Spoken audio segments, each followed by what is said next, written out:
Hello everybody and welcome to Toyah and Robert's Objects of Desire. A few of our precious things for our chums this week. Now I'm watching my husband here holding a very large rectangular painting. Yes, actually it is. And let me bring this up. There we are. Well, thank you, Robert, for choosing this enormous painting. How many heads are there? There are 12 and the lights are shining on this, so it's a little difficult to see it, but I will take this down and now explain it. I'm being very careful because it's I've got glass. it. Good. All right. Okay. So these are the 12 archetypes painted by Toyah in 1967, and these became the cover of the album In the Wake of Poseidon by King Crimson in the first half of 1970.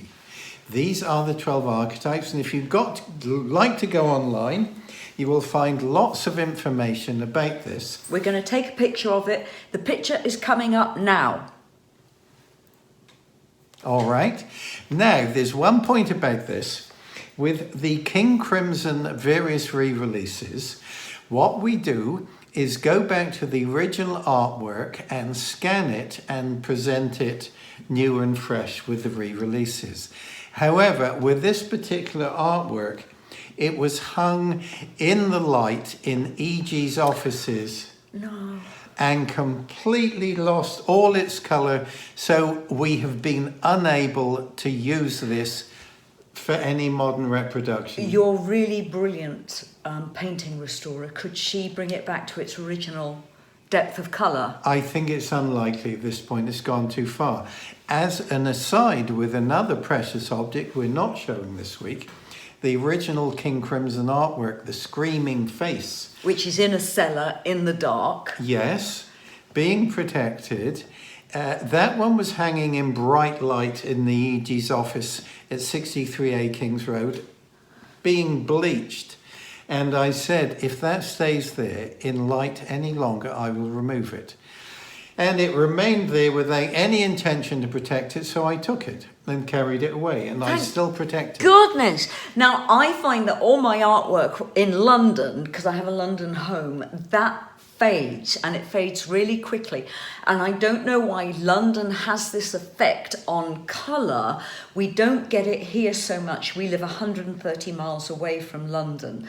But I've even noticed, because I've got a collection of Frankie Sunderston's work, Bill Rieflin's wife, in London, and it's so precious to me. It's precious beyond anything else, and I keep an eye on it. It's acrylics, and acrylics shouldn't fade, but there's something so acidic about London light, London air, that this was on the King's Road in London, and I'm not surprised it's faded. So everyone out there, if you've got paintings, watercolours, be very, very aware that direct light is damaging. It's even damaging on your computer screens, your phone screens, and your TV screens. You have to be aware direct light damages anything that shows pigmentation. Yep, I agreed.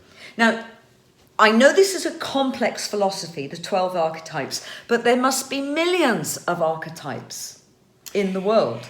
The most familiar system is Jungian archetypes. And there's only 12? This is Toyah. No, okay. It's a very complex subject I'd rather not go into here because I know nothing about it whatsoever. Okay, for those who might not know what archetype means, can you give a very basic meaning? No. My belief on archetypes is there's something we all identify with something. There's the fairy godmother. There's the wicked queen, all women, coincidentally. There's the devil, there's God, there's archetypes that every culture identifies with. They're all types of something. Would you agree? Yes, I would also say that King Crimson is an archetype. In what way? I'm not going to go any further than that. I like to think I am not an archetype. Okay, my burning object of desire look at this. is a box. And in this box is every note you have given me in 36 years of marriage. Oh, lovely. I come home from gigs to these gorgeous little notes. This is a uniclop. That is a unique. What? That is a unique clops. So this is based on Frankie Sanderson's Cyclops, which is There the he is up there. King Crimson artwork, and Robert has interpreted it as him. So I come home to these little drawings because I get home at about 3-4 in the morning from a gig. My husband's well into bed. There was one in here that I was really hoping was in here to show you, but it's actually a card that I sent to you on Valentine's Day that said, "I'm so pleased your mother didn't swallow you." So all my Valentine cards from my gorgeous husband are in this box, and this is very much an object of desire. All the beautiful notes I've had from you, and one day they will be framed and hanging up for everyone to see who comes into this house. What a softie your husband is. My husband is very romantic. Romance is alive. And my other object of desire is my Yamaha guitar, which is so light because it has a hollow body. It's a cutaway body. I can plug headphones into it. I can sit anywhere in the world, and that is quite necessary this year. And I can practice guitar, I can play, I can improvise, and I can work on new songs. That, for me, is an object of desire because I have to carry it on my back through so many airports, and I'm usually running to get connecting flights. So that was from my baby this Christmas. It's true, but may I say, Lovey, there's not so much a hollow body as a no body, and its basic form of it very much resembles the original Les Paul plank. It's so clever. When we use this on stage, Chris Wong, my MD, when I'm working on the ships, uses this on stage.